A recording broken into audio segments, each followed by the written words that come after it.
logical sometimes. If a lot of instances have been seen that when a puzzle is asked to ChatGPT, it gives wrong answers. So I'll show you later on one of the puzzles or two, and it will actually give you the wrong answer, which might be very logical, very sensible to you, right?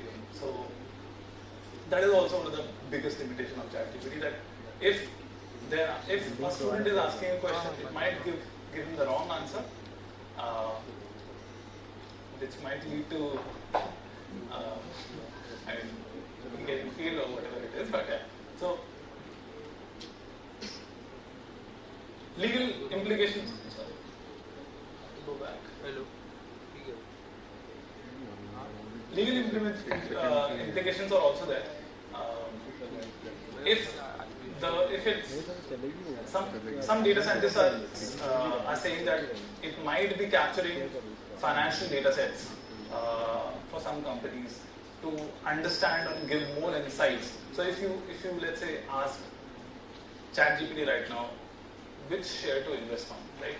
Now currently it doesn't give you the answer, but people are saying, especially the professionals in data science are saying that शायद वो data save हो रहा है कहीं, और so that in future they can give you recommendation, right? अगर अभी नहीं save करेगा तो it can't give you the trend later on, maybe in the next version, right?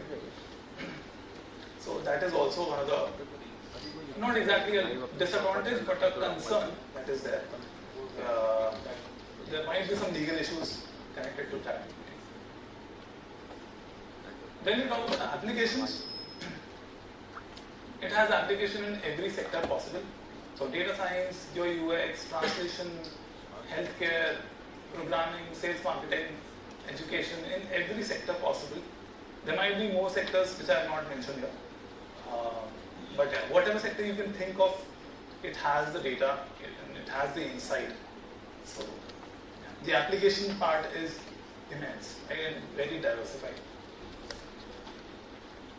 Now, data science implementation is one of the big chunk of usage of ChatGPT, because data science से ही बना है, तो data science में कैसे use आ सकता है, वो बहुत बड़ा part है इसका. Maybe you can say 30% of it is just data science, right? So coding, SQL queries you want to write, you want to improve your code, you want to find out the error. आप जो भी करना चाहते हैं, you can do it through this. So SQL queries can be used to extract data from the databases, right? You just have to write, for example, I'm not sure if you are able to see this, it's not very clear, right? So prompt is the question that we are asking. So हम पूछ रहे हैं कि I want you to act as a data generator in Python. Can you generate a CSV file that contains mock employee data containing in the columns employee ID, name, department ID, and it will give you this result, right? So it's saying, sure, here's some Python code that generates mock employee data. Mock is basically random data that it's creating, right?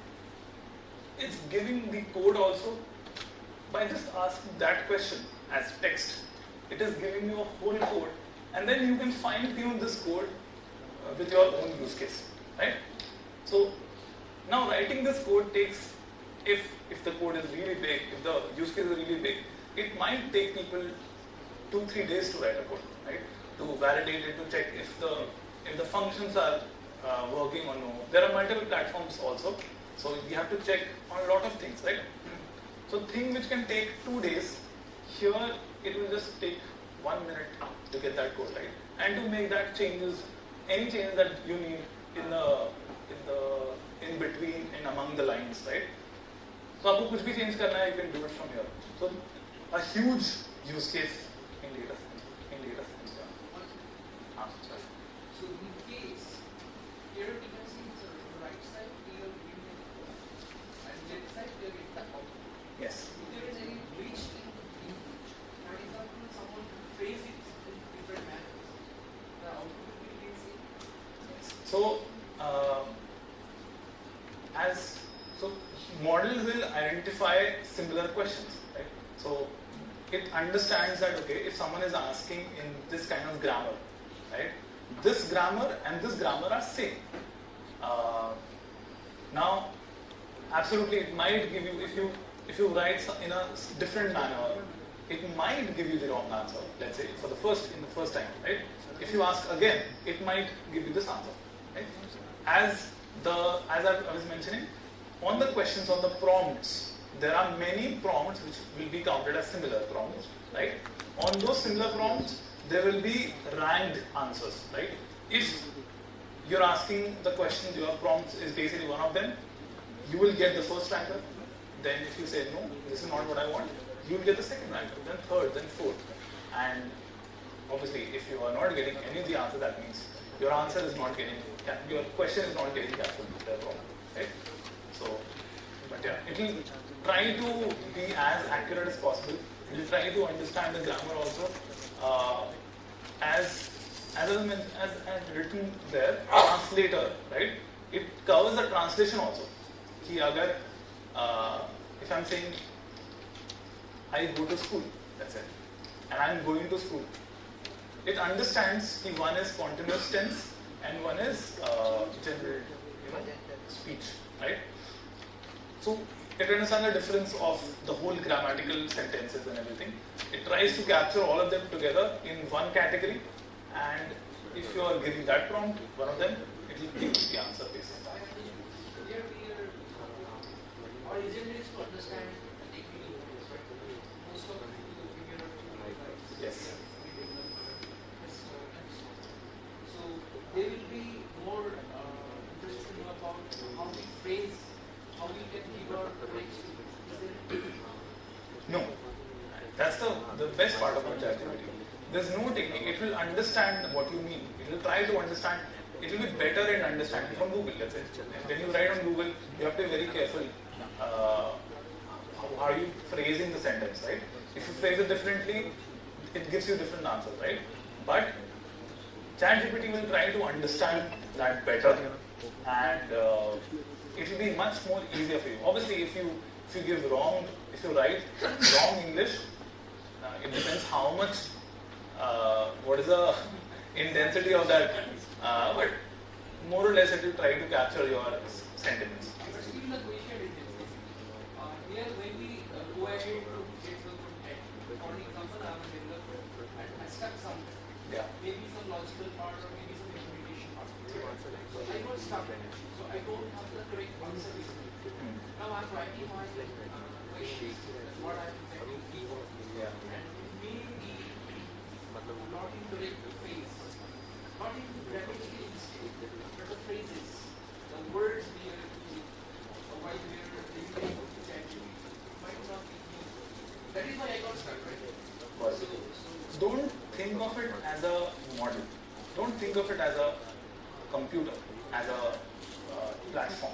Okay? Think of it as a human that you're talking to. Let's say you want to tell me your problem, right? What is the issue that you are having? The way that I'll understand that problem, in the same way, ChatGPT will also understand it, right? It's like that. That's how it's better than computerized platforms that are there, right? It has captured all the sentiments and it has understood, so basically since AI is involved, it has understood what a human wants to say when he's saying this part, right? So, again, now, the intensity of, if the way that you're writing is far off from the different prompts that are there, then yes, it will not be able to deal with that data. But it will not be far off because it has captured most of the things, right? So if I feed a program file, you can't feed program files. You can just feed the text right now. Yes. Can we get best optimized code using ChatGPT? Absolutely. So if you, we'll come to the implementation part of it. So we can discuss the examples, but yes, all the things that you can think of, you can start, if you want to start writing a code, that also you can get. If you want to improve your code, improve the, you want to optimize your code, you can do it. If you want to find the error in your code, you can do that also. Right? So that's not the purpose. I must use the program file.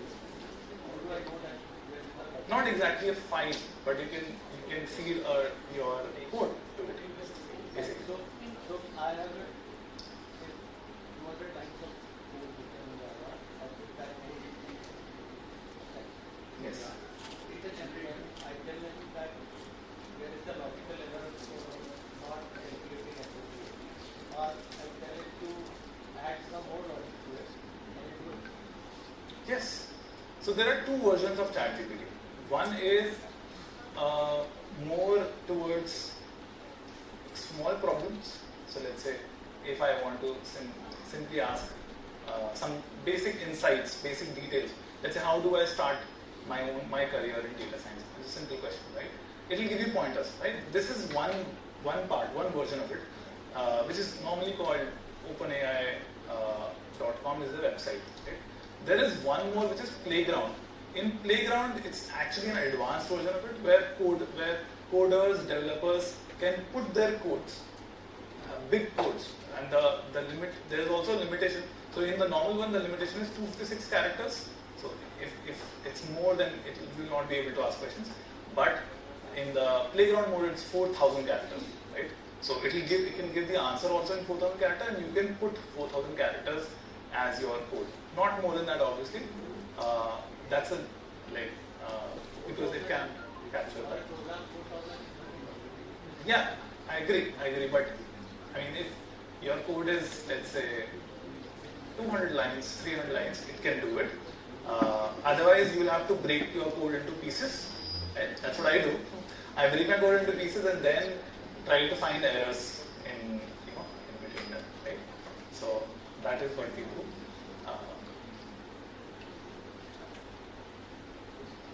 Any further questions? Can you please? Yeah. How one can rely on the accuracy of output of ChatGPT? Like if we talk about the factual questions. Accuracy. So on accuracy, I would say you will definitely get the answer by the third iteration.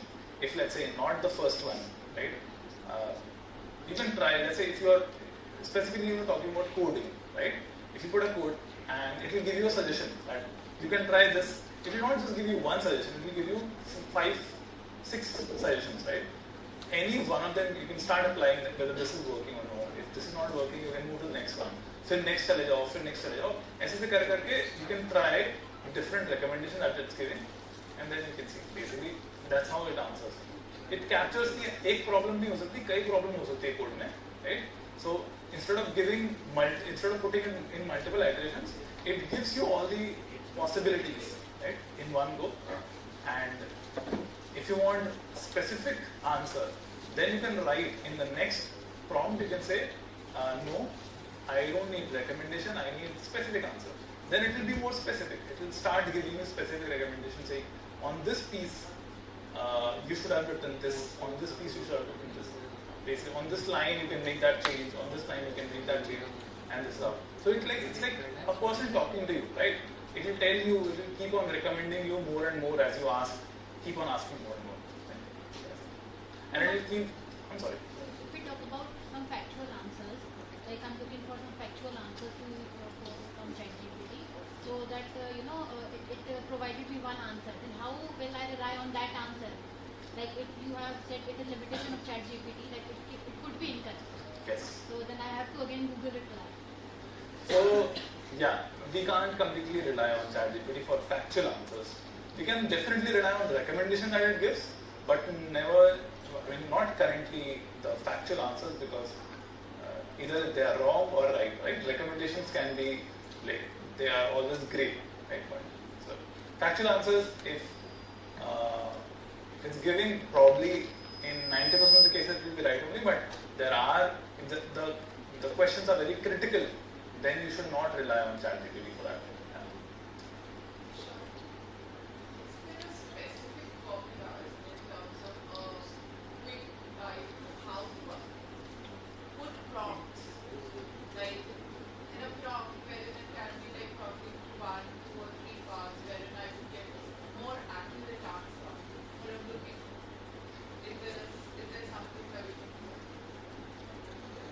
the they've made it simpler so that you don't have to find a process to write prompts, right? Because if writing a prompt becomes difficult for people, then the job of the model gets deprecated, right? So writing a prompt is easy. Even if I don't write this much, let's say, right? I just mention I want you to act as a data generator in Python. Can you generate a CSV file? That's it. It will generate a CSV file. It will give a support also. But it's just that it will not give the employee.csv file, right? That we'll have to incorporate in our code basis our use case. Okay? So more details you give in prompt, more specific it will be. So basically you have number of models who are basically indexing your whatever the input you are giving, the tokens or whatever. Yeah. And based on those index, they have multiple combinations. And the combination coming to multiple models. Yes. And based on that iteration or iteration, you are getting answers. Yeah. I mean, there are multiple models, but There is no specific algorithm. yeah. So there is no specific algorithm. There is a recent model which is running, obviously which has multiple models inside them, right? And the interesting is the name is Da Vinci. It's the recent model which is running right now.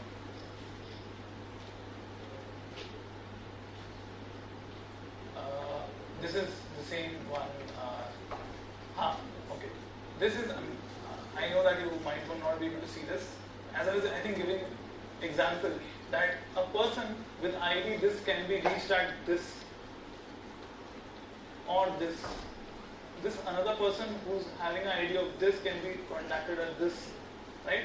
This is a data. It's kind of a data that we are giving to ChatGPT, and we want that data to get converted into a tabular format, right?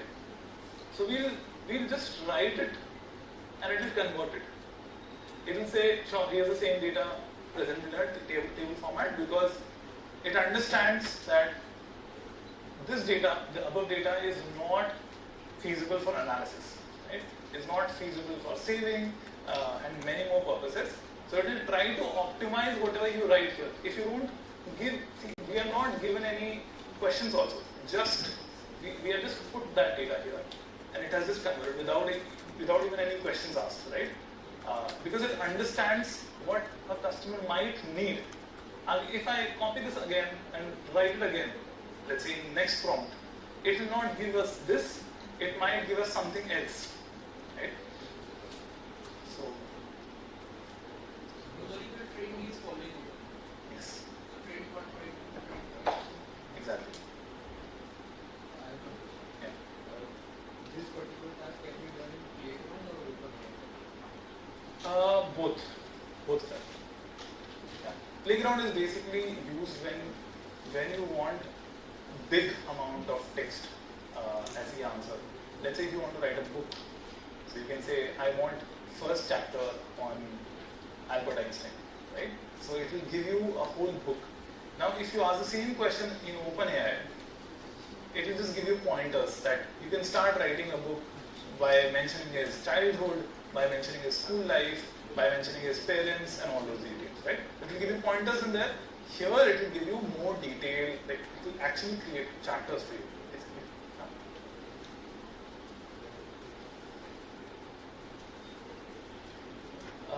Here is another example.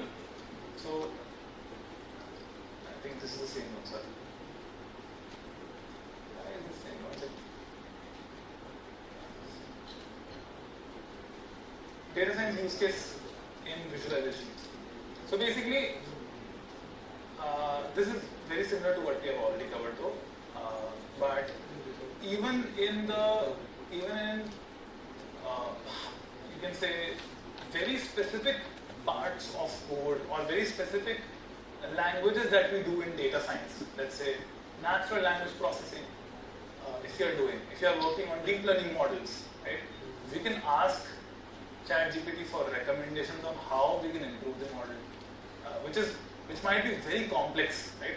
So it will give you pointers on what you can do to improve the model, to improve the accuracy. What are the metrics that you can look at to check whether model is working fine or no, right?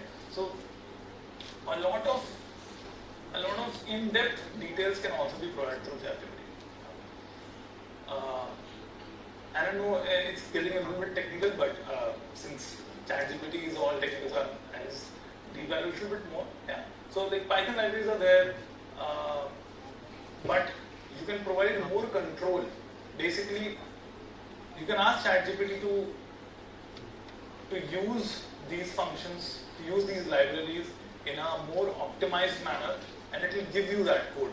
Right? It will give you a sample code, and you can use the libraries in a much more optimized, much more controlled manner,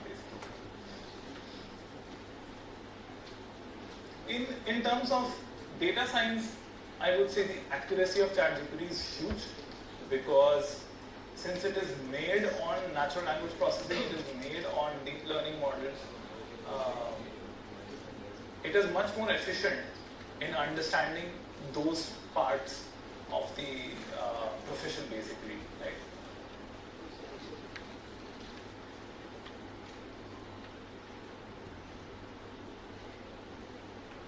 So now, in example of visualization, if I'm asking ChatGPT, I want you to act as a data scientist coding in Python, given a data frame, gapminder containing the column country, GDP year, use matplotlib to plot a line of GDP. So basically, matplotlib is a library which is used in Python, right? We just asked this question, and it will give us a code, as well as it will give a visual also. I think the code, it's not showing it, I don't know why, but it will give us it will create a graph also, right? Very similar to what we had seen before also. So on the visualization side also, it will help us create any kind of graphs or charts that we need. If we don't give this information, let's say the column country GDP, then it will give us general charts. It will create its own sample, and then it will create that visual, right? It will mention also that you can provide your own column names, and you can input that. You can fine tune the code in order to do that. Yeah. So mentioning the library also. I'm sorry, what? Now, without mentioning the library name, you can also hold the name. So in the first go, it will mention what all libraries you can use, right? So let's say for visualization, there are multiple libraries: matplotlib, Seaborn, skitlearn. So multiple libraries are there which create that. It will give you that. In next prompt, if you say, I want to use matplotlib to create that, it will create that code as well as the visual.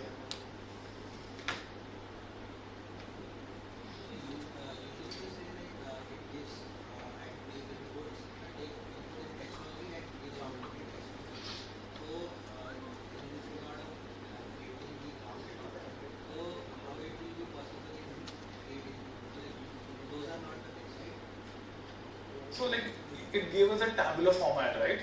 That is also not text. I mean basically the point was it will not give us images typically, yeah. But if you can, let's say, if you can create a combination of dots, you're getting the point, right?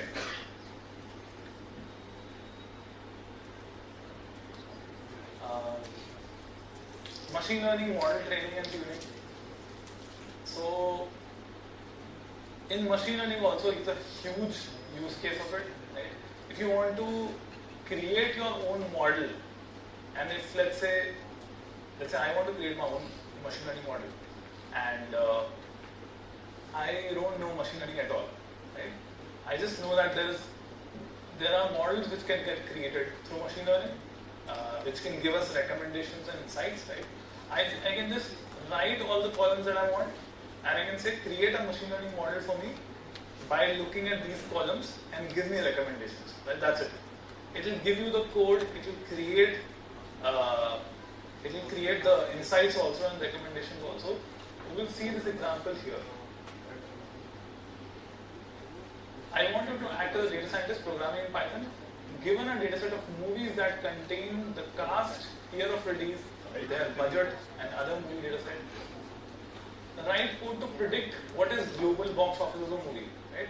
So it will start writing. So it will first give us the recommendation, right? These are the steps that you should follow. You have to load the movie data set.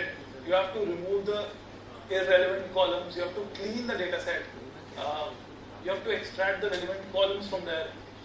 Convert category. So there are steps to create the machine learning model. It will give you the steps as well as it will give you a code also, sort of an example code that can perform the same thing. That can do all these steps by functioning in this code. Yeah.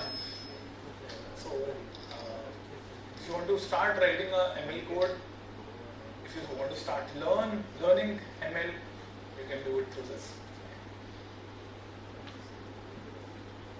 Can it also predict something? Prediction. Yes. So here it will give you the. So if you ask the next question, what was the prediction? Let's say, right? Yeah. If we simply give a small data set, not a big one, and also in a text format only we'll be able to give, right? Not on a table format. It will definitely give us the recommendation. We can ask in the next prompt saying what are the recommendations. It will tell us that. Yeah? So basically, it's creating 2 months of job in 2 minutes. Yeah. So.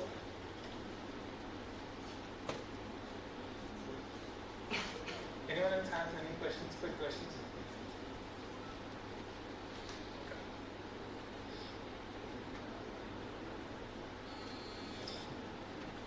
It can also describe the model performance, right? If you already have a model, if you just input your code in it, and now inputting the dataset is not feasible right now, but once it is, if we have a dataset which is safe to be imported here, we can do that, and it can give us the accuracy and precision also of the model that is running, right?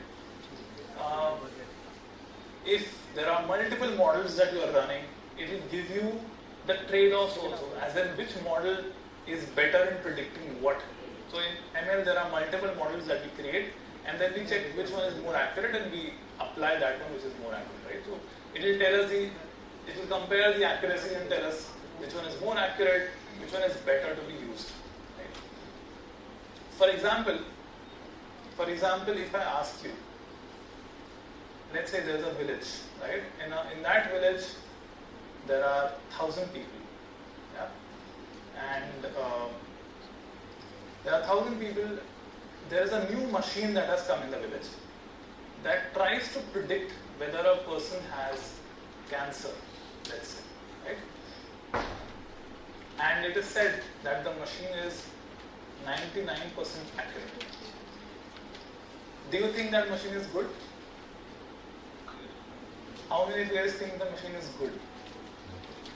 If it's said that the machine is 99% accurate, how many of you think that the machine is good? Do you think the machine is good? Okay. Very less people think the machine is good. Okay.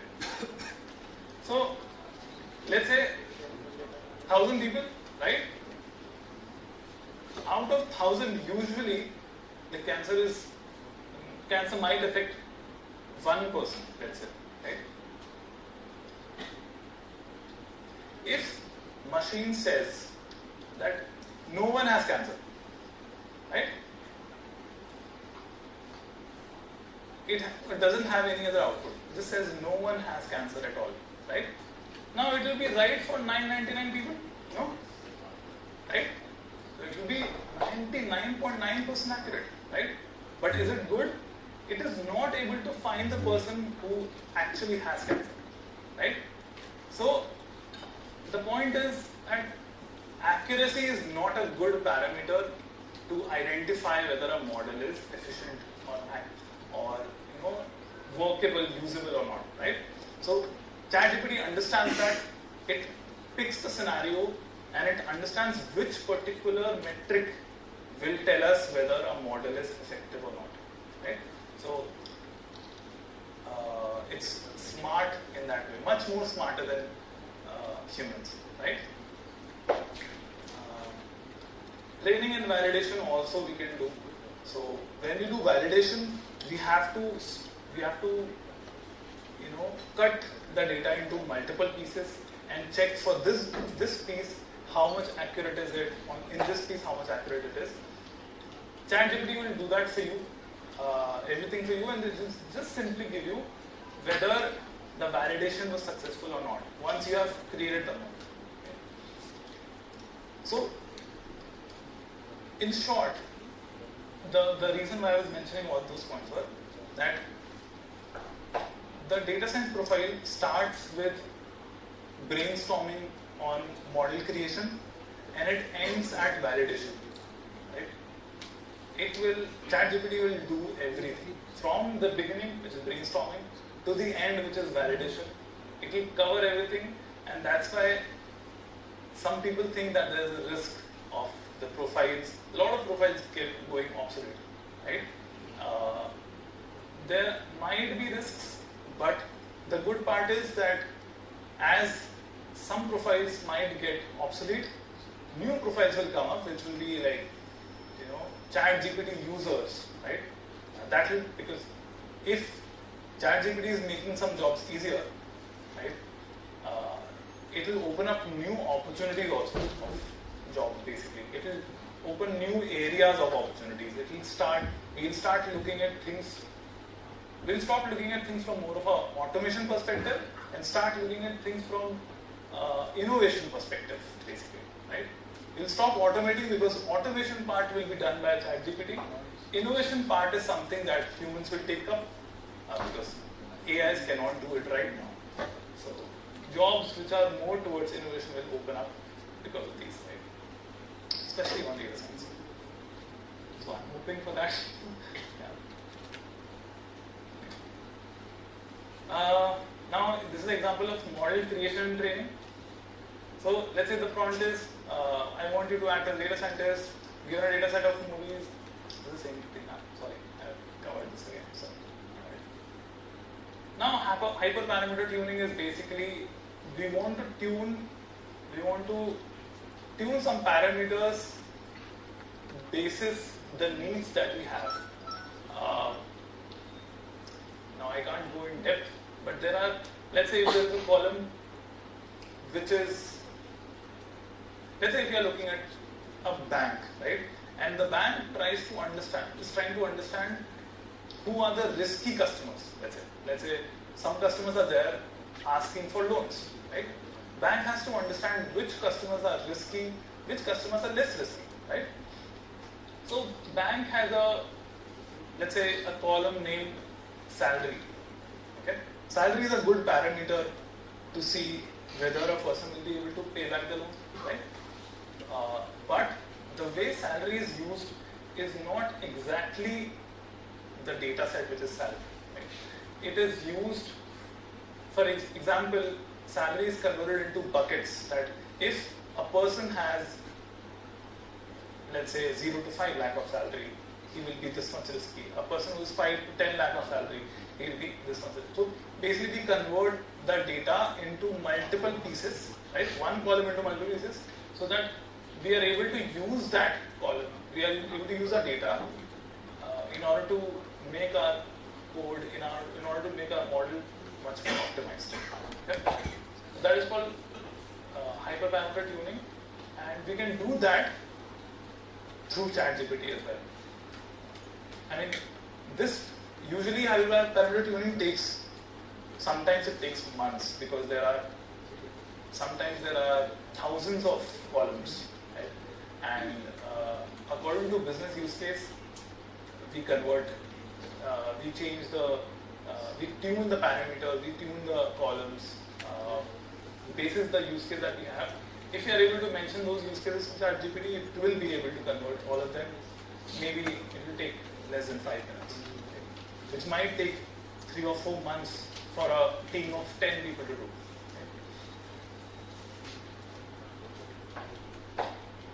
Now, moving on to a new area, UI UX design. So, now UI UX design, the usability is not huge right now. The reason being UI UX is more towards image, more towards pictorial representation of things, right? Especially UI. And since ChatGPT is not currently image-based, image processing model, it is not very, it doesn't have huge amount of use cases for it.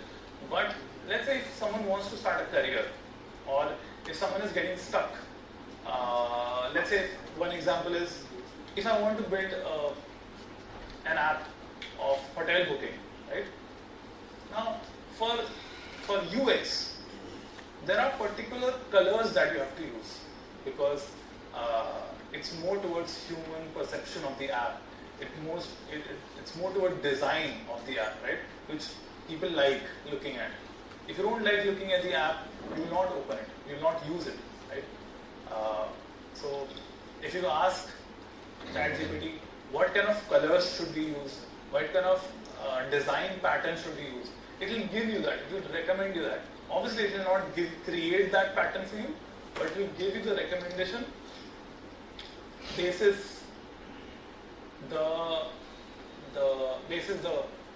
feedback that it has received from the users, right? For example, where is the question here? Okay.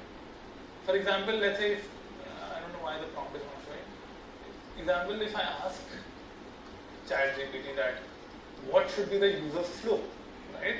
How, or let's say how should I create an app? So it will give a user flow, right? So first page that we have to create is home screen, second is search screen, result screen, details screen, booking confirmation screen. It's like steps a user has to go through, right? He first opens the home screen, then goes to search, then goes to result screen, then goes to details screen. It will give that, and for each particular screen, it is giving us recommendations, right? That you should do this, you should do that, you should add more colors to it. The search box should not be square. It should be the sides should be curved.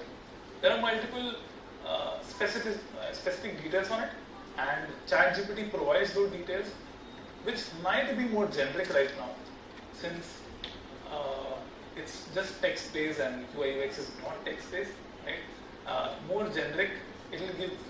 But yeah, if anyone wants to learn from education perspective, or if anyone wants quick help on UI UX, then ChatGPT will be able to help that. Now it is giving us flaws also, right? It will give us all the details like poor search functionality, lack of transparency, slow loading times, and the reasons why they happen. Right? Now, these things are not difficult to find on Google, right? Everyone would agree. I mean, if you search what are the 5 biggest UX flaws in travel booking apps, Google will be able to give you this. It's just that you might have to click on multiple pages to find this recommendation or find this kind of specific details around it. So Google will take 5 minutes. This is just taking one click, right? So that is the advantage of UX. Sorry, for ChatGPT. Now, if you ask ChatGPT to create a similar website, if let's say if you like a website or an app, you can ask ChatGPT to create a website. That might be a next version's work, right? Not right now. But in next version, ChatGPT can create a website. It can create photos of the pages that you can use, right? As an inspiration from others. Let's say if I like a particular app, I ask ChatGPT, can you create an app similar to this? So it will not be a copyright issue. It will not simply copy that app. It will understand the app, the colors, the design, the way the user flow is, and it will try to capture that essence and put that essence in your new app that you have designed. Yeah. So it will not be a replica of it. Rather, it will be like a person working on it, a person who observes the app, observes the user flow, looks at everything, and he took a project for 3-4 months and worked on it and created an app similar to it, right? In the same way, ChatGPT will do. It's just that it will take very less time to do for that. Now these are the same examples. वही हैं. Colors हम डाल सकते हैं, हम design systems डाल सकते हैं. Anything that you want, ChatGPT can give. But these are, I would again say, these are the possibilities that can happen for UI UX. They are not operational right now particularly.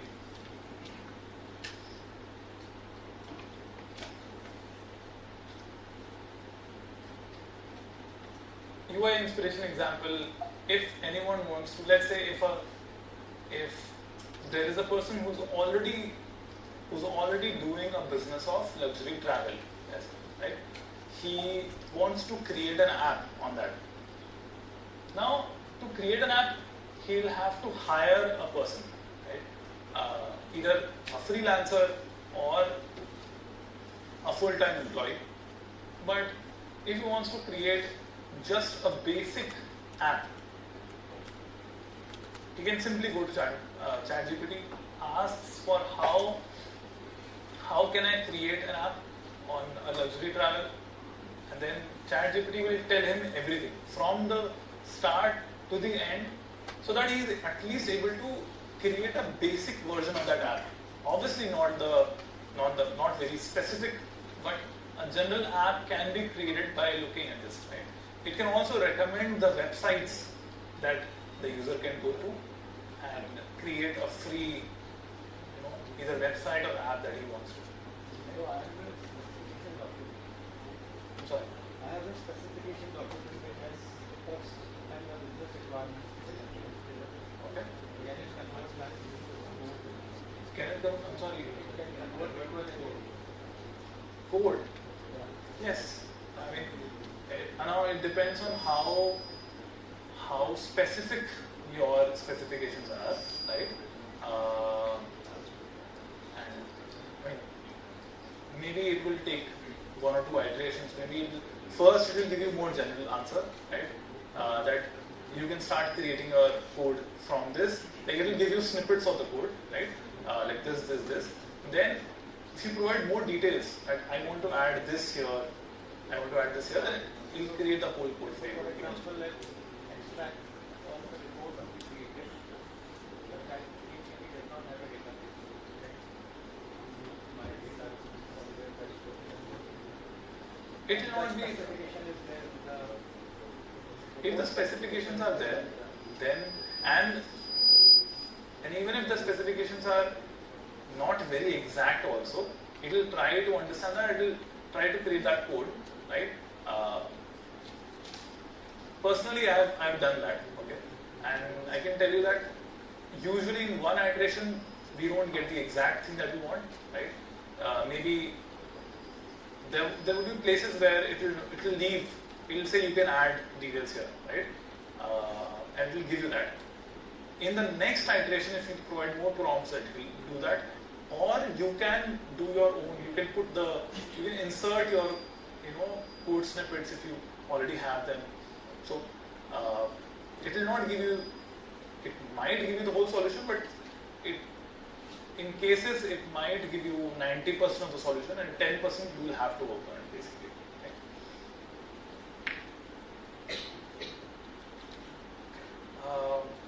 And it is giving us recommendation also if you read. I'm not sure if you are able to read this, but the layout should be well organized with clear sections for destination information, booking options, and customer reviews, right? So if a UI UX designer reads this, he'll be quickly able to implement that, right? If he's implementing it and if he finds that, okay, I missed the customer reviews part, he can add that, right? So it is like checking all the options, all the possibilities that are there, right? Since ChatGPT does not know what exactly you are working on, it can only recommend things, but as you keep on giving more specific details to it, it starts saving your previous prompts, and then its recommendation will become more and more crystal, right?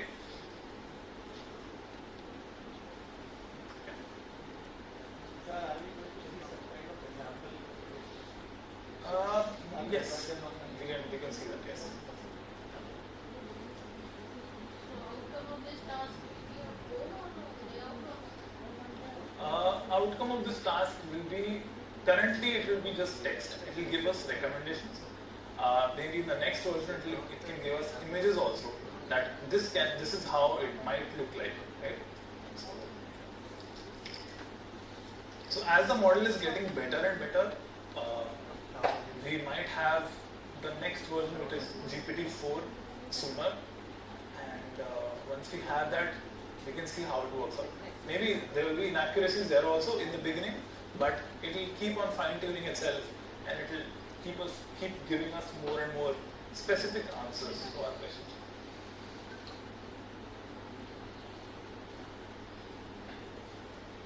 And now it's giving us, if the prompt is what 3 colors should we use for a luxury travel app, it is giving us options, right? कि gold and black हम use कर सकते हैं, navy blue and gold use कर सकते हैं, dark green, and it is giving us the reason also why.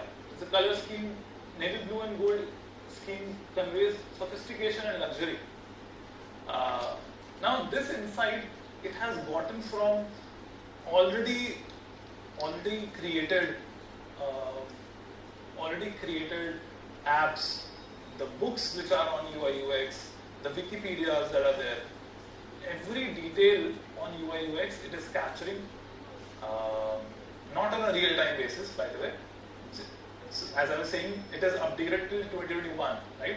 So it doesn't do real-time basis. It is not Googling anything. When you are searching, it is not Googling. It has its data saved, and it is giving a recommendation based on that, right? So now, if the perception of navy blue and gold changes, and it changes to something else, then it will not be able to understand that. It will just give you the outdated info that it is giving you, right? So every source of data which is available on the internet, it gets crawled. It's called web crawling. It usually gets crawled, which is safer, which is safe data, and not PI, not personal information, right?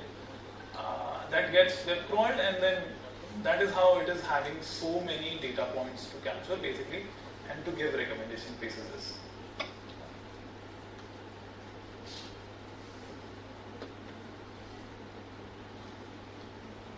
Now, like moving forward, what should be the anatomy of the app, right? So, what should be the shape of the button design, right? If the primary button is there, what should be the shape of that? Let's say the icon of the app. So it is giving a rounded rectangle, right? What should be the color of it, the label, the padding, and all the details based on it, right? Again, this is the same thing. ये capture कर चुका है data एक जगह पे, बस वो recommend कर रहा है, and this is a continuation, by the way. This is more of a continuation. मतलब अगर there are 2-3 prompts that you are asking, it will keep giving you more and more details around it, right? If I ask more questions, if I say please provide more details after this, if I say please provide more details, it will actually provide more details, more specific details to UI UX. It might give us examples also that for this, if you look at this app, this is how they are structured, this is how the user, basically the UI UX is, user experience is this much. They can basically ChatGPT can provide you those details as well. It's just that you might have to ask for the prompts maybe 2 or 3 times, right?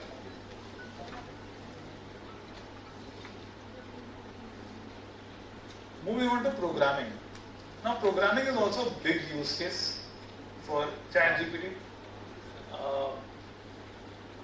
Now, I don't work on PHP or Java, but it again comes back to optimizing the code further, right? So, as I'm saying, ChatGPT can help you port any piece of code to a language of your choice. If the code is bigger, I would suggest you to use Playground instead of the OpenAI. We'll cover that in our implementation training that we have. But yeah, if this is the code, it can find errors, it can fine tune the code, it can tell you which ones are redundant, right? It can comment also. If you're not putting a comment, it can do that. You can ask it to comment the code and it can do that actually. So basically, we asked ChatGPT to put the code to JavaScript and here's the result. So ChatGPT can implement the code also, right?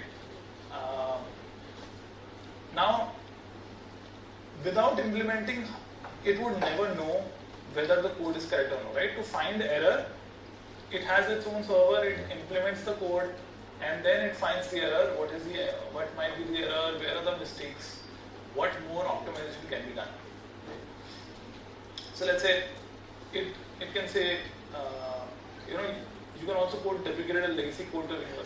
So basically, if you are using old codes, it can tell you that you are using old functions or old codes.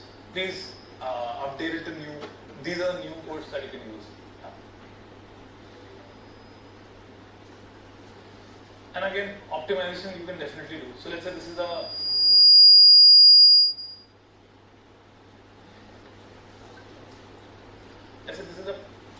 code, right? Now, this code can be optimized, right? This is a JavaScript code. If you write this code, if the code is correct, it will give you that this code is correct, this will be the output of it.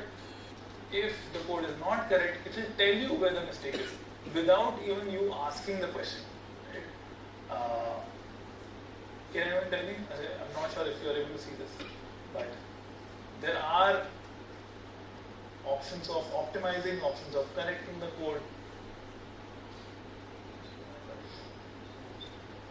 Now, when you talk about optimization, it checks whether all the numbers are there, whether it's throwing an error, right? Anything that you want to check, any code that you want to validate through ChatGPT, you can definitely do that. And that we might feel that like we are repeating the optimizations, the error identification on the code, but that is finding error, let's say a dot error in a big code is sometimes time consuming, right? And it can find in 1 second. You just have to write the code, you just have to paste the code and it will tell you where the error is. Sometimes you're not able to find comma mistakes or dot mistakes or anything which are very small to see, right? So, time saving is one of the big things that ChatGPT can be used as. Now, documentation basically is, so if you want ChatGPT to, as I was mentioning, if you want ChatGPT to comment on your code, it can do. It can create a summary also of your code, what the code wants to do, right? Let's say if you want to document your code so that a new person in your team, like when he joins, it is easier for him to get onboarded, right? You can ask ChatGPT to create a summary. You can ask ChatGPT to document it so that the person who is looking at this code next time is like, it's easier for him to understand that. So ChatGPT can save time and ensure well-documented code, accuracy and completeness should be reviewed. Sir, code optimization इसमें हम ChatGPT को as a text input दे रहे हैं, तो क्या इसका कोई ऐसा API भी होता है जिसको हम सारा कोड एक साथ दे सकें, एक फाइल को कॉपी पेस्ट करना पड़ेगा? तो जो लिमिटेशन है उस लिमिटेशन में ही हम दे सकते हैं. अगर आपका कोड 4000 से ऊपर जा रहा है, कैरेक्टर से ऊपर जा रहा है, तो आपको पीसेस में ही देना पड़ेगा, आप एक साथ नहीं दे सकते. वो उसका वो डेटा सेविंग का वो लिमिटेशन है वो. But maybe in the next version we can expect कि वो लिमिटेशन थोड़ा बढ़ जाए. Big lines of code cannot be reviewed at once. If you can divide them into pieces, into chunks of code, then that will be much better.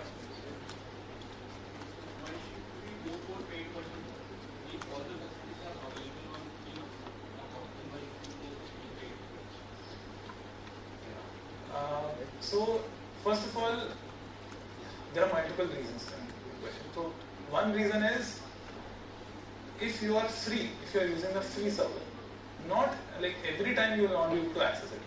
It will sometimes it says that server is too busy for you to use.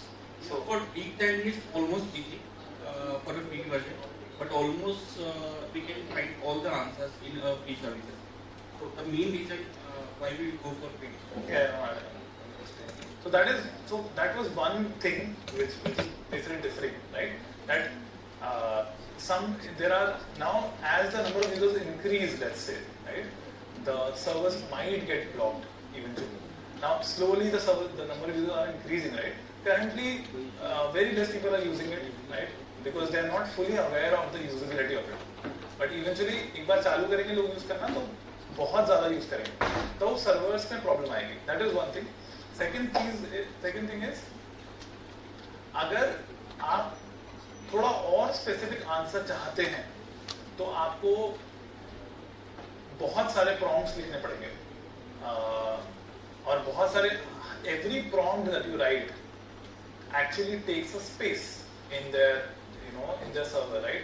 They don't want to give space for free, basically. So what they do is you have a limitation. If you check your account now, there's a limitation of $18. So you can consume up to $18. After that, you can't consume it. You'll have to change your account then. That's a limitation of Playground, if you check. Playground is basically for developers, for coders who want to review their code, who want to optimize them, right? So you can go to user, you can check. $18, I have to go for another account. Yes. So obviously, if you change your email ID, then you will be able to use it. But the phone number is also linked. So like maybe you can use it once or twice, but eventually you will have to move to a paid version, right? Paid version is basically made for a revenue. There is a revenue model of OpenAI also, right? The company which has built the chatbot, the ChatGPT, right? So they don't want to block their service eventually. The reason why they had put this service as free for initial purpose was to get more and more feedback from the users, right? As humans give more feedback, the model will get better, right? When the model gets up to a certain level of accuracy, they'll start charging customers, basically. So those are the differences. Yeah?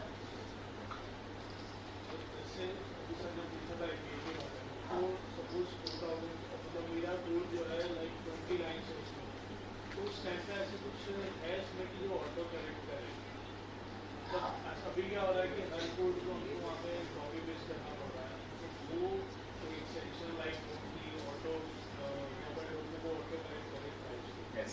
So plugins होते हैं ChatGPT के, जो कि आप अपने website से या अपने प्लेटफॉर्म से जिस पे भी आप काम कर रहे हैं उससे आप कनेक्ट कर सकते हैं. जैसे अगर आप जावा पे काम कर रहे हैं लेट्स से, तो आप जावा को ChatGPT से कनेक्ट कर सकते हैं and it will keep on giving you recommendation. यार यहाँ पे आप गलत लिख रहे हो, हियर्स द एरर.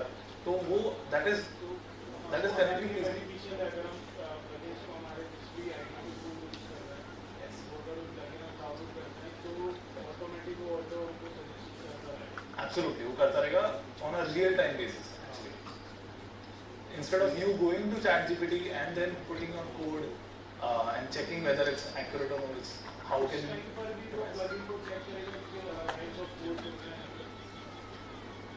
नहीं, उस टाइम नहीं करेगा क्योंकि वो अब प्लेटफॉर्म नहीं है. अब वो it's like a extension, it's like a plugin, right? So उस टाइम नहीं करेगा. But obviously there will be a service charge to it. Yeah. अभी फ्री है या अभी क्या होता है कि there are two platforms. One is OpenAI. OpenAI is free because that is still focused on learning. Like the model wants to learn more, right?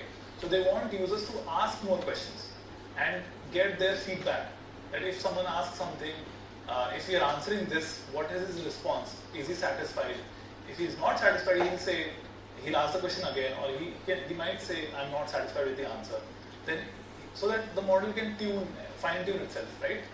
OpenAI is used for that. Playground is used for basically for a purpose, which is a revenue model kind of. They have started doing that now. So a new user can only use till $18. After that, he has to move to a paid version.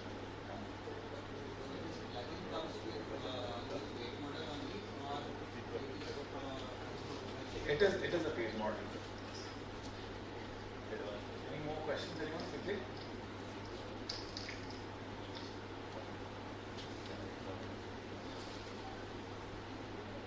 So, as I was explaining, code documentation, code summary, all the things that help a new employee onboard himself, we can do it on ChatGPT also.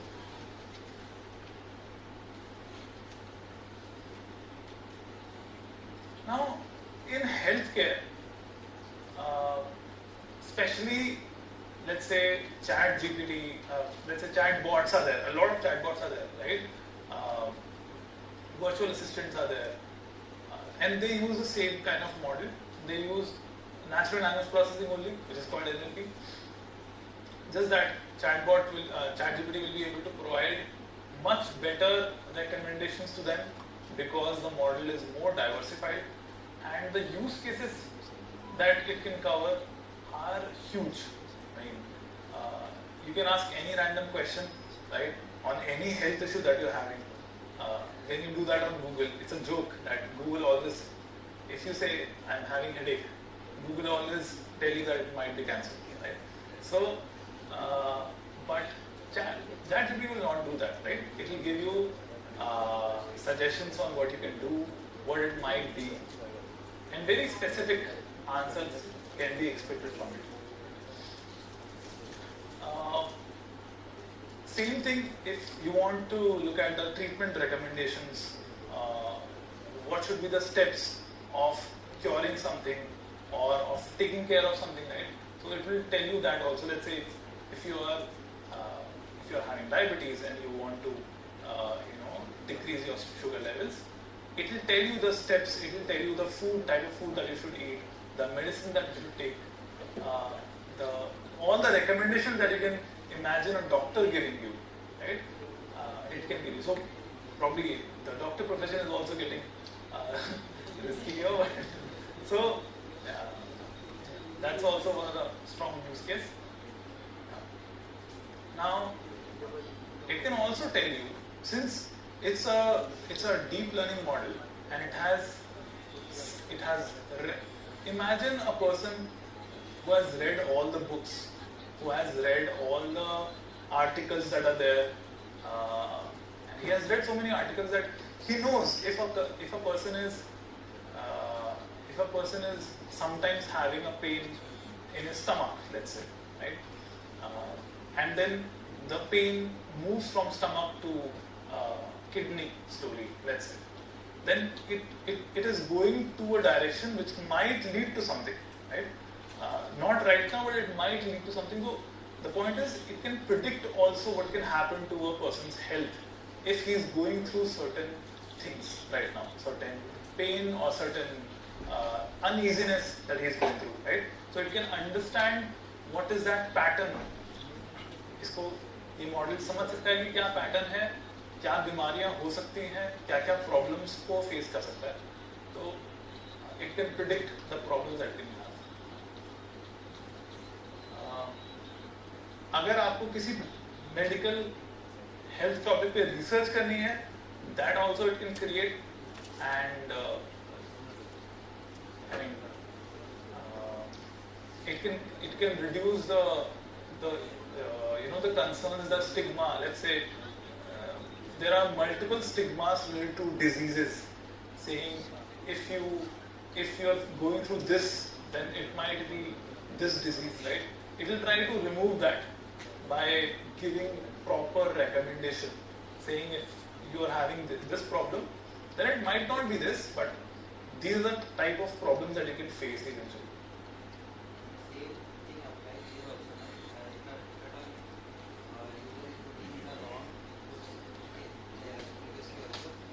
In the healthcare sector,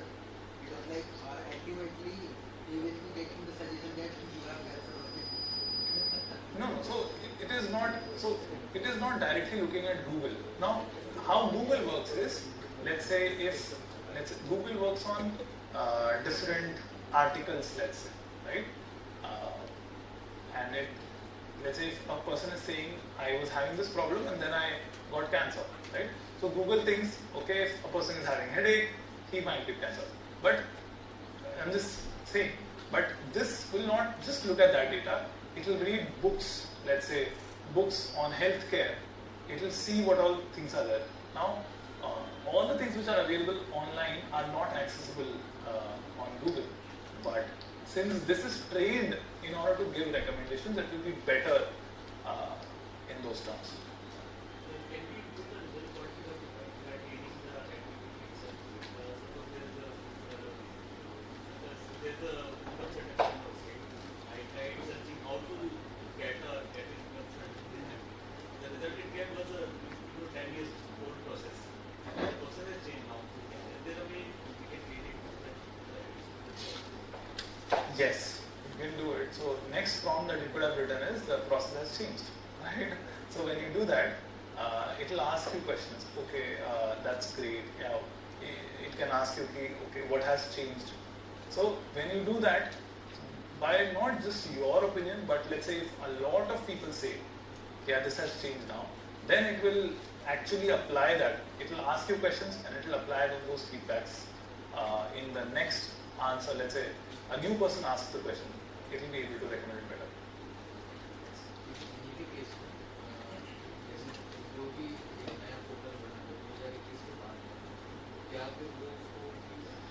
दो हजार 21 के बाद जो भी हुआ है वो capture नहीं हो सकता क्योंकि वो रियल टाइम नहीं है मतलब वो one of the biggest limitation of ChatGPT is it can not be real time अगर रियल टाइम हो देन आई थिंक 99% वो प्रॉब्लम को सॉल्व करेगा yes but so I think in the next 2 months they are updating the model again and it will be updated till 2022 end 2023 basically March something. Yeah? So as it gets updated, since the data is huge, right? Every month the data is increasing, and it cannot remove the past data. It has to capture the past. So basically, it's like new data sets are coming in, new tokens are coming in. It has to create a space also to save that data. It means ChatGPT has own database. ChatGPT has, yes, you can. In a way, you can say ChatGPT is not completely updated, right? The data sets are not completely updated, but I mean, till the point that it is updated, it will be accurate, very accurate. Okay? So it is not using web crawling for getting information? No, it doesn't use it on a real-time basis. So let's say when the next update will happen, so the team will be doing crawling, right? But not on a real-time basis. Once they'll do it for once, that's it, right? They'll look at all the past data, crawl the data, and capture it in the databases or wherever the data is getting saved in the servers, and then they will be basically updating the model. It means the data is stored in the backend using backend services. Yes. Any further questions anyone has quickly?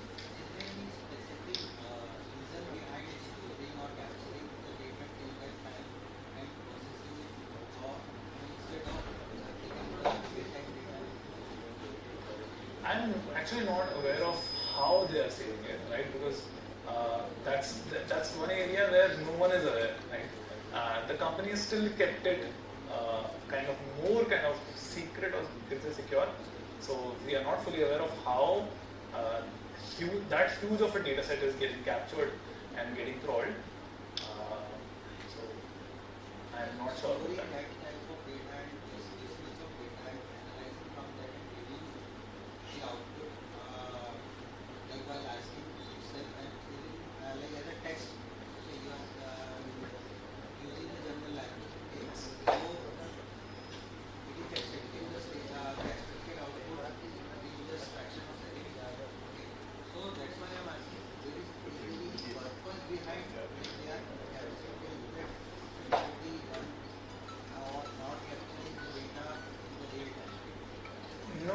real-time capturing will be very heavy on servers, right? That is why they're not able to do it. So that's the major reason. There's no other reason. It's just that the data saving is a big issue, right? So, anyone else? I'm sorry, you had a question, right, on the back? Yeah. Yeah, you were. I got my answer. You got the answer? This question. So as we have discussed the healthcare applications, now I'm sorry, these points are not getting not visible as much. So let's say if I ask a prompt saying how much time do you give yourself to de-stress before getting ready for bed, right? I mean, this is basically a mental health counselor. The whole agenda of this one is that it will behave like a counselor itself, right? You can ask a prompt saying, I want you to act as a mental health advisor. I'll provide you with an individual looking for guidance and advice for managing their emotions, stress and anxiety. And as you give on more details, it will give you the recommendations as a counselor gives you, right? Counselor has gotten his education from learning from books. Memory based basically. Yes, you can say, right? So basically, you can say any profile which is built on reading, right? Will not get obsolete, but will be a good use case for ChatGPT. Yes.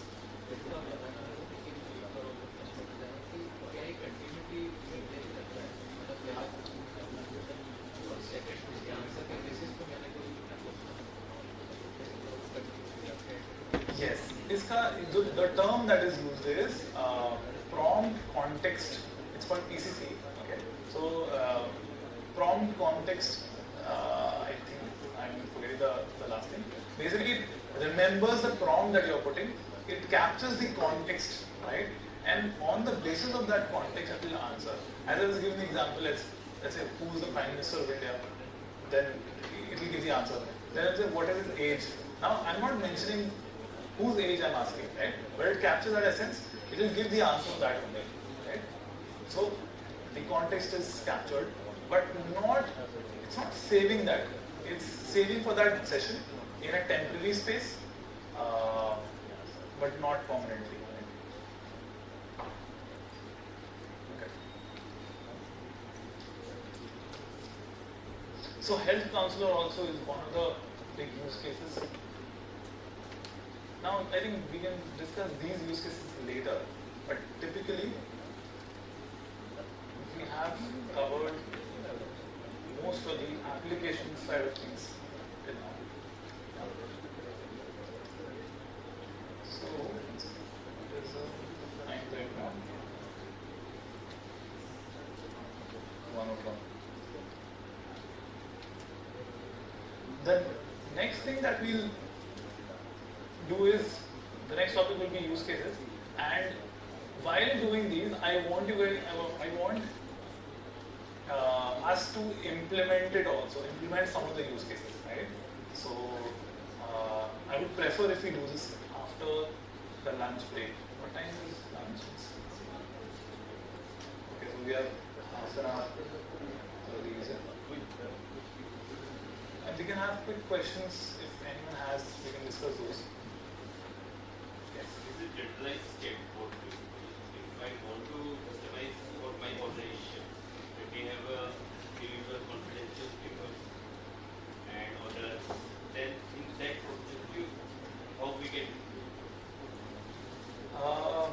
yeah, data security or personal information is a very questionable thing in ChatGPT, and for right now there are no versions which can be used by a particular organization or platform for their own use. There's no version of it made. It's still more general, right? Since the model is very new, right? And I'm not sure when will that happen, because I see that maybe 5 or 6 years down the line, but not right now, right? So you can get the recommendations from it, but sharing the data there is not recommended right now, basically.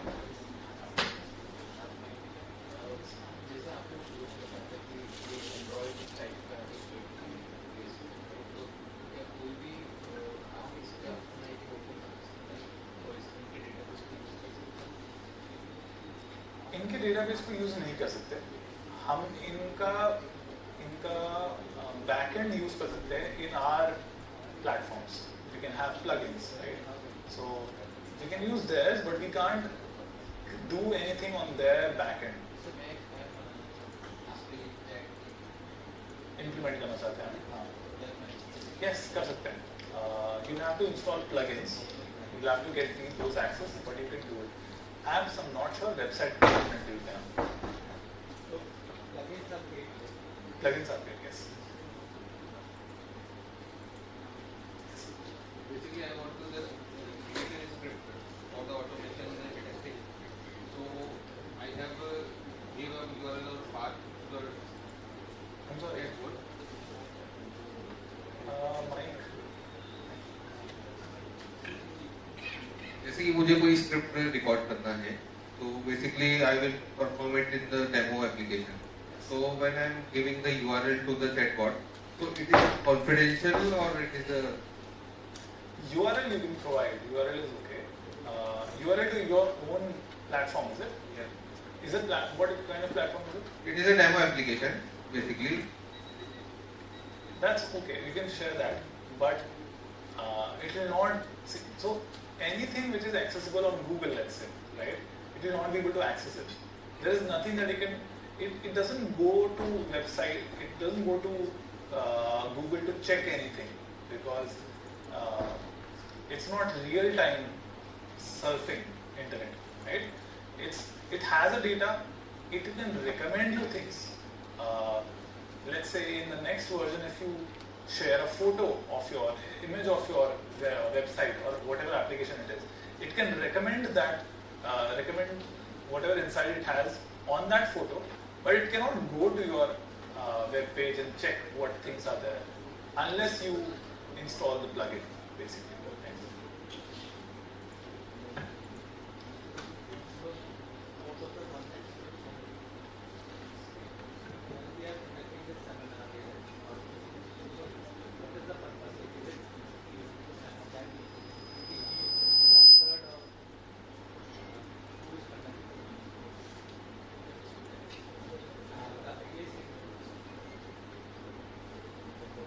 This seminar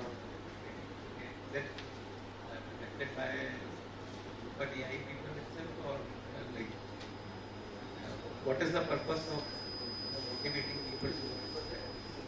Because it makes lives easier. It makes your profession, your working easier, right?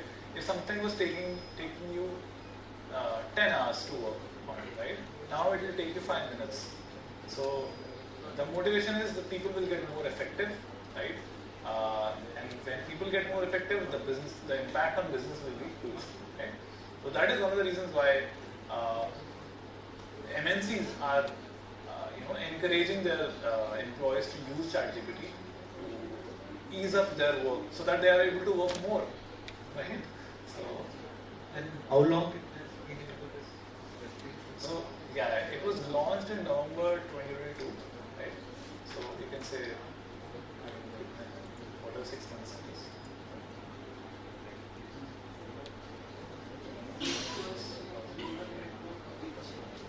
Neural network.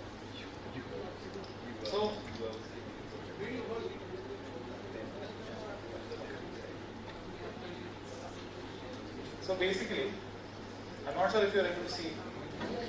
Any more general questions anyone has before I move to more specific? General question?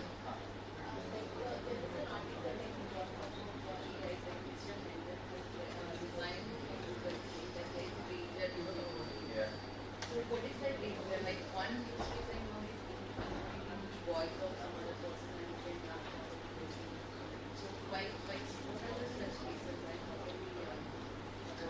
The biggest danger is if any particular machine gets smarter than human, right? That is the biggest danger, right? Because humans, like our intentions, like our sentiments, is our intelligence basically, right? We are intelligent from animals because we have sentiments, we have thought processes, right? If another thing develops that thought process which is stronger than us, then it might create a big issue, right? But that is one of the biggest challenges, the biggest dangers. Second is the data privacy issue that is there. If any particular organization knows about you, let's say if you search, if your questions have, you asked 100 questions, through those 100 questions, if the company is able to understand your behavior, what you like, what you don't like, or your location somehow, or your private details somehow, right? It is quite possible that you can get that because if you start asking specific questions, right? Let's say if I ask, I want to start a career in UI UX design. Now it already knows that I want to build that, right? It can now it can connect with companies who are training for UI UX, and those companies would know that okay, I am the person who's looking for UI UX to build a career in UI UX. So they can directly reach out to me through email because email verification is there. So there are multiple privacy issues that can come up, right? If any company knows anything about you, that is sort of dangerous basically. The more and more details a company knows, the more dangerous it is becoming. And yes.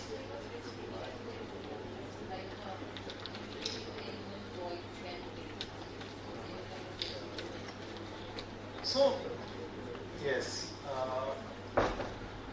now no one has explored that much. I mean, I can give my opinion, but that answer might not be the appropriate, the right, correct one. Right? So I'll avoid giving the answer particularly. But the thing is, currently there is no such thing as limitations because we are more of users, right? We are not the controllers of it. So, company is putting a perception saying you can use for your benefit, but there are some risks associated to it also, right?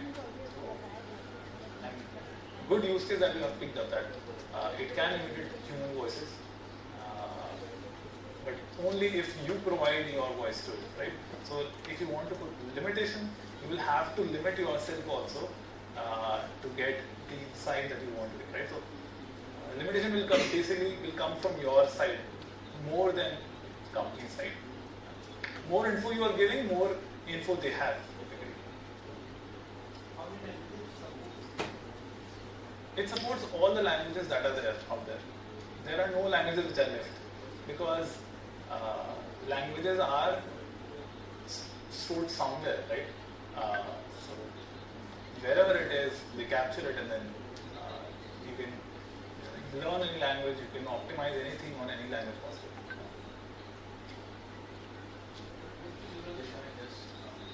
Let's just quickly discuss.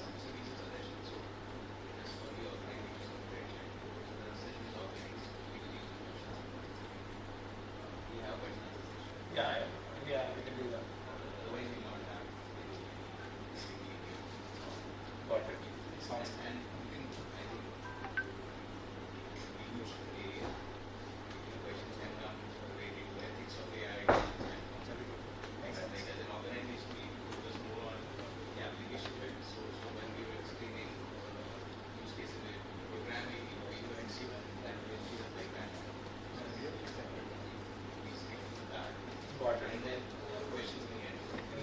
General questions or understood. Yeah.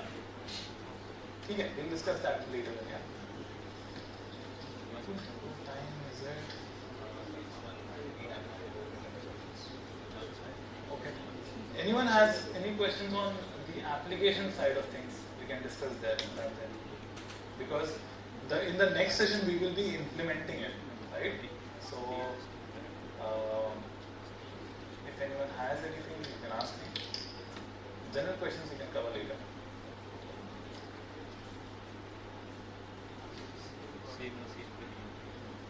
Okay. I think either everyone is clear or everyone is unclear.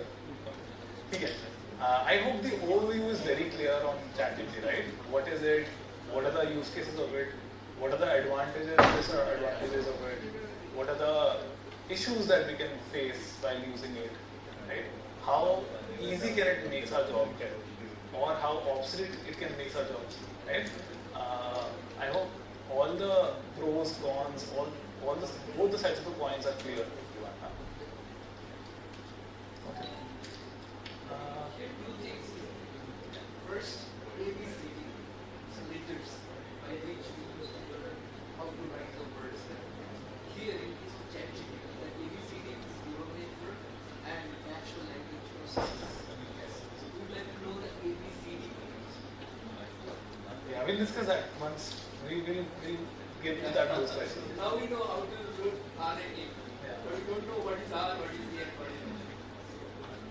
I mean, so that is very less known to everyone, the back-end architecture of it, right? Just an overview. Yeah. Yeah, overview is, the overview How the will be, neural network works, how natural language works. yeah, overview, it's using the same general, basically, it's called CNN, I believe. It uses that, and the NLP, general modules that are there, and that is how it is creating those tokens and predicting what those next tokens will be. So we'll discuss that maybe after the break. But we are pretty good till this point.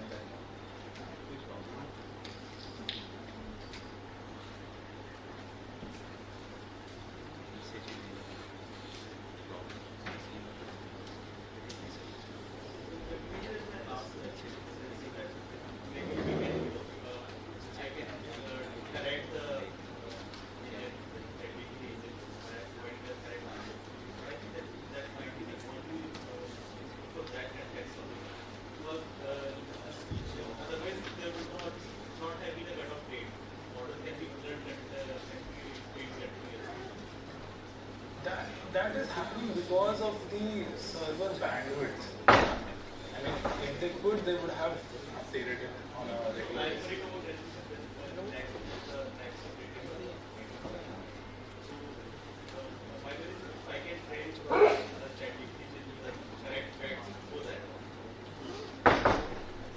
Okay, so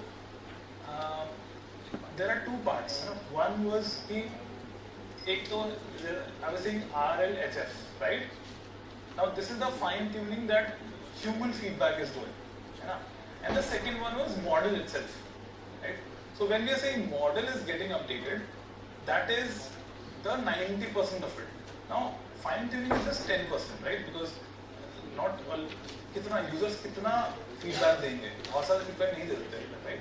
So, and especially if they want to get more confident on a particular answer, then one feedback will not be sufficient to do that, right? For similar to your answer, there should be a certain number of feedbacks that should give the same answer, and that is how they have more confidence on the answer, right? So, ऐसा जो भी है मतलब RLHF इतना जल्दी होता नहीं है, it's very slow process. क्योंकि अगर बहुत सारा डेटा आएगा तभी confidence बढ़ता है डेटा पे, and तभी वो apply करते हैं. So, the major part is model, right? Which is the 90% part of it. वो refresh होने में उनको time लगेगा क्योंकि data बहुत बड़ा है and they have to, it executes also for months basically, right? So, yeah. As the process of we know that what is the correct person, right? It is the use of doubt so much, right?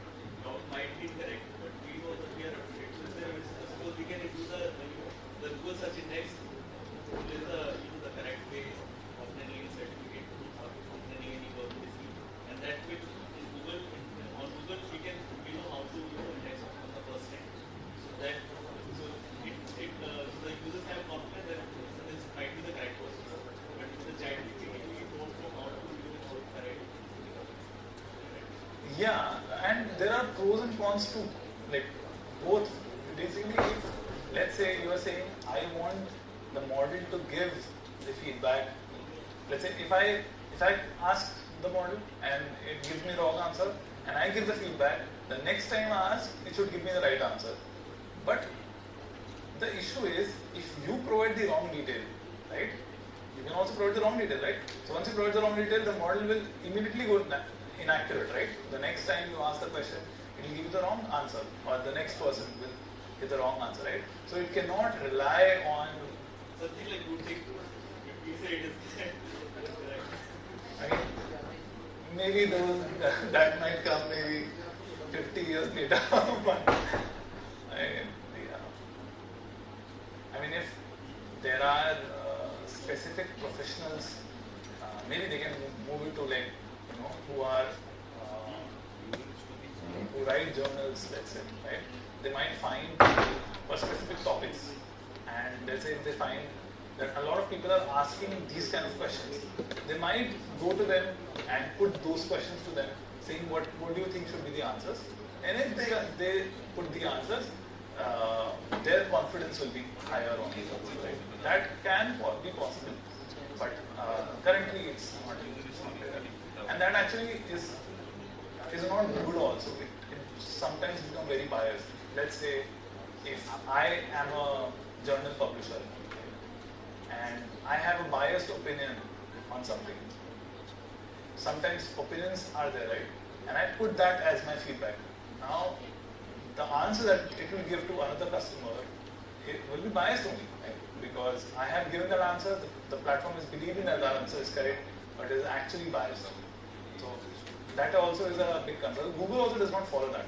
It doesn't do it. It doesn't follow on one person's opinion. It looks at, I mean, you are talking about Stack Overflow or these kind of topics.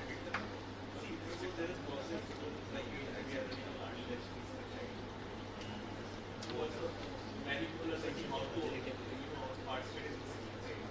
We have the process on us. We know the correct steps. Right? Everyone is blogging about it, but they are giving the wrong information. We want to correct that information. Yeah, it's not feasible right now. Maybe later. Yeah.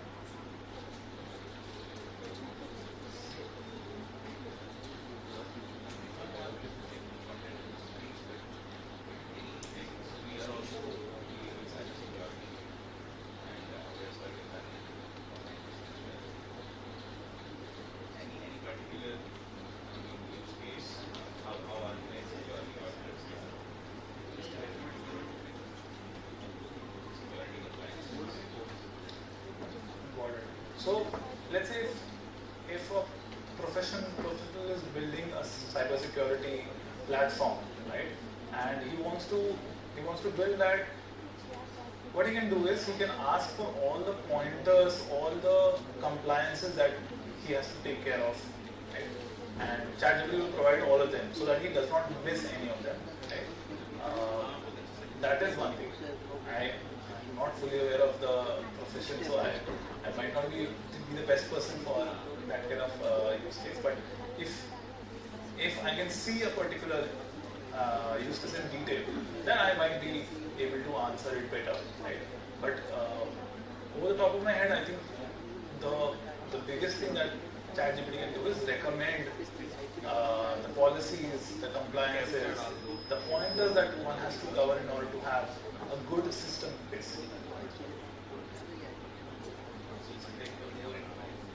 Yes, exactly.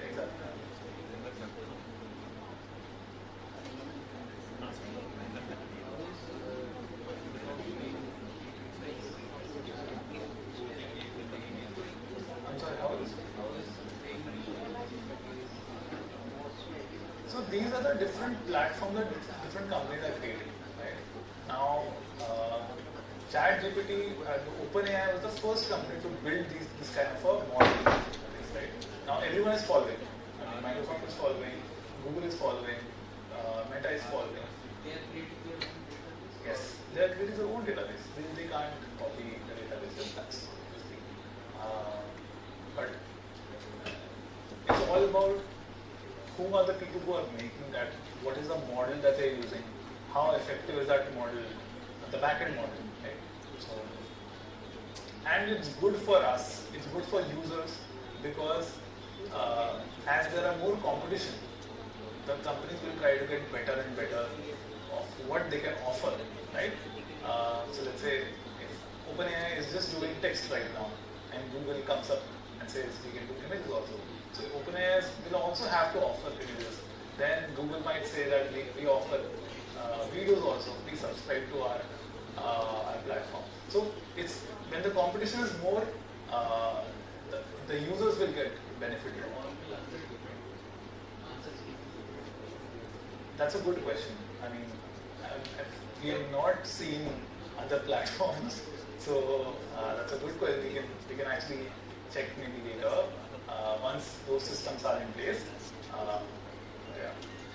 Logically, they should give similar answers.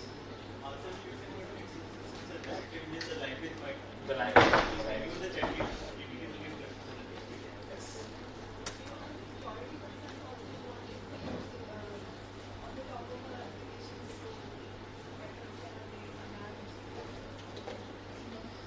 Security concerns on ChatGPT might be there because we don't know a lot about it right now. But I think once when we are setting up the plugins for our websites, I think they will provide us the information, the compliances, the policy that they are following, and yeah, I mean, we'll have to be we'll have to tread, very carefully in order to install those plugins and make sure that our data is secure. That is one thing that we are not sure about because it's very new. So we'll have to take care of how to make that data more secure. Like we can probably have set a password or credential sort of a thing so that they are not able to access it, but we are able to access it. So some sort of a door that we'll have to create in between them so that our privacy is still safe.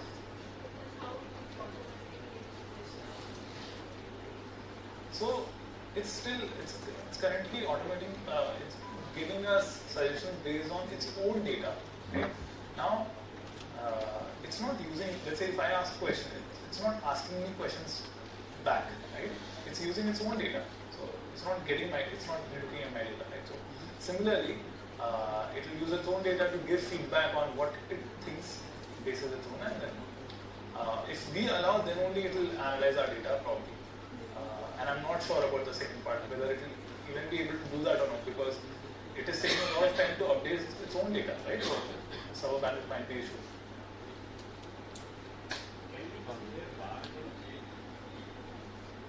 It's not, BART is not operational yet. Maybe then I'll have to update. So I've not checked, but yeah, it will be interesting to check what is the result that we are getting from both of them. As again, I think the result technically should be similar, but the language might be different. The way they are conveying the ideas might be different.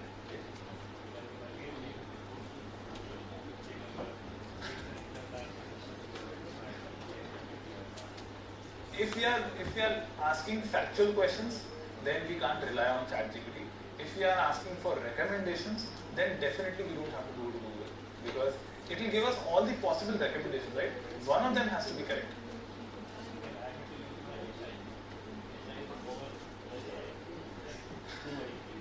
I mean, yes, you will have to use it. So this will be able to fix the 90% of, so let's say if there is a project, 90% part of it is to automate that, right? The 10% is there, which is more of human intelligence and the use case that only a human sentiment can understand, right? A particular business use case is there. Yeah, so only you will know the specific ones, right? So it will do the 90% of the job, but 10% will still be with you only. Right? So the whole purpose is to reduce the amount of effort that you have to put in creating or in building uncertainty.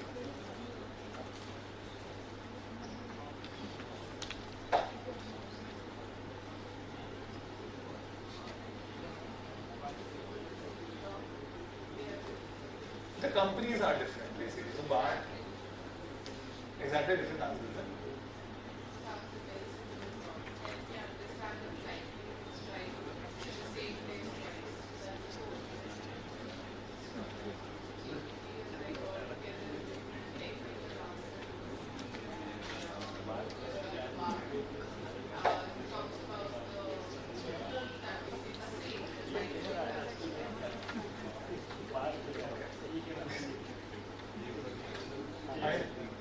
Probably the systems have to get more efficient, but I think once they do, they should give the same answers. Because I think they're understanding different perception of what you're doing. One is understanding the phrase, and the other one is understanding it as a risk that you might feel that, so the perception is different for both the platforms. That's why the answer is.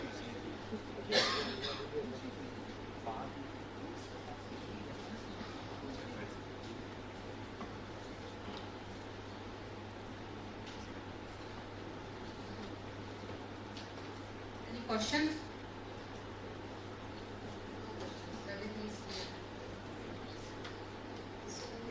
Sir, next day, session will be resumed at 2:30 sharp. Post lunch, there will be discussions on use cases and hands-on.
उसके बाद दोबारा link click करनी पड़ेगी दूसरी। हाँ तो कर देंगे, 5 मिनट हो जाता है। हाँ अब तो जल्दी हो जाएगा।